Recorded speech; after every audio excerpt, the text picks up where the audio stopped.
Bejn l-2014 u s-sena l-oħra, il-Korp tal-Pulizija irreġistrat 51 każ ta' omiċidju li fihom inqatlu 57 persuna b'kollox, skont l-Uffiċċju Nazzjonali tal-Istatistika l-NSO.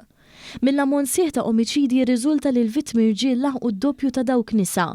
Fil-fatt, waqt li 38 raġel inqatlu f'dan il-perjodu, l-att ta' nisa kien in-nofs.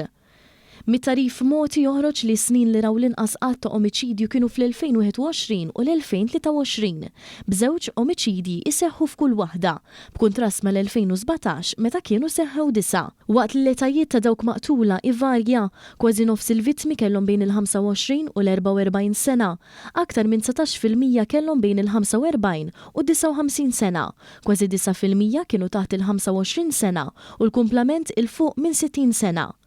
Li blitu l-irħula ta' madwar il-port li żjed li reġistraw omiċidi, segwiti mid-distretti ta' Tramuntana u ta' Xlok rispettivament, waqt li d-distretti tal-Punent u Tawdex l-inqas li esperjenzaw.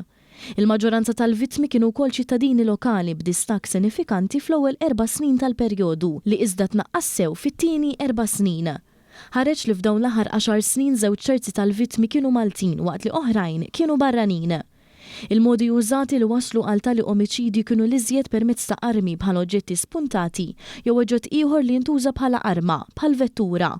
Aktar minn terz tal-vittmi nqatlu b'arma tan-nar jew splussiv bi kważi 39%, segwiti minn attakki bla armi għax involvew saħħa fiżika fuq il-vittma b'aktar minn 12%.